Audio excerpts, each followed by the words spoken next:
Hi guys and welcome back. So today I'm going to be showing you how to make this lemon and blueberry cheesecake tray bake. Let's begin.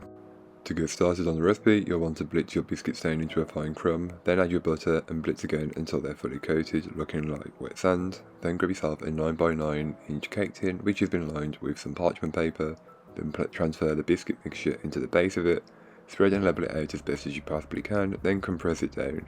You can use the back of a spoon. I used a palette knife, but feel free to use whatever you can just to compress it down and get it level, set aside until needed later on. Then to make the first cheesecake layer, you'll want to take yourself a mixing bowl, which is quite large, then add in your room temperature soft cheese, followed by the sugar, then the flour, the sour cream or double cream, then the flavours which are vanilla and lemon juice, then the eggs and the lemon zest, and then mix until fully incorporated and very well combined.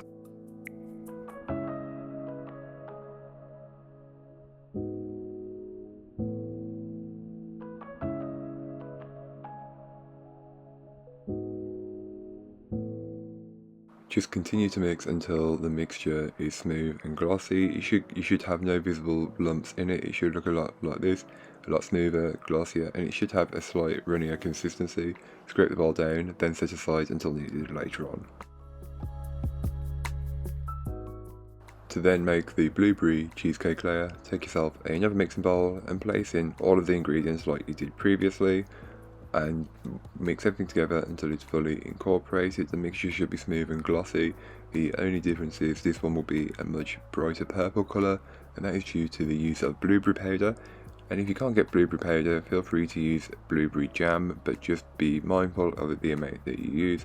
I will leave that information in the blog post which will be linked down below. So just don't forget to whisk and keep mixing until it's fully incorporated. And once it is, you can then go ahead and add in some actual blueberries, and this will just help enhance that blueberry flavour that is already there quite strongly.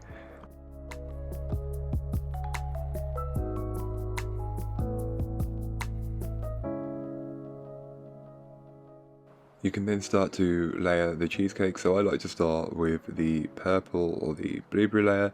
Just get all that cheesecake mixture from the bowl into the tin which is on top of the base.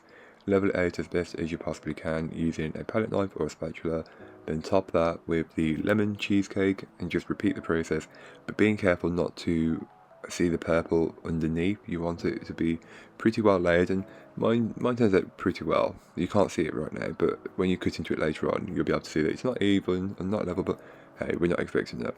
Spread and level it out as best as you possibly can, and again, use a palette knife, the back of a spoon, whatever you've got to hand or whatever is easiest for you to use. As an optional finish, you can go ahead and scatter over some fresh blueberries just on top of the cheesecake.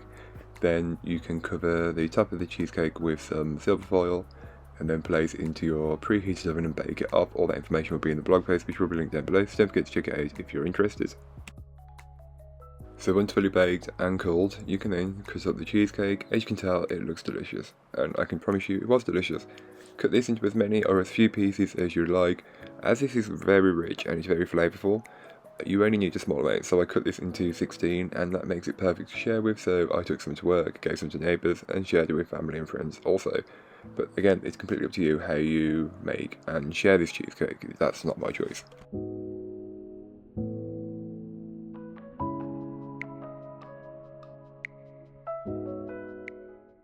So here is what the cheesecake looks like. You've got that purple layer and then you've got the cream layer on top as well.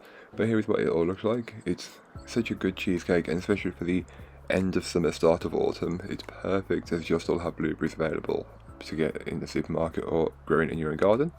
So thank you so much for watching, I hope you enjoyed. If you did, don't forget to like, comment and subscribe for more from me, and I'll be back again very soon with another recipe, so join me then. In the meanwhile, don't forget to check out the description. There'll be a link to this recipe, a link to my blog, and links to all my social medias. But that's all for today. I hope you enjoyed. Bye guys.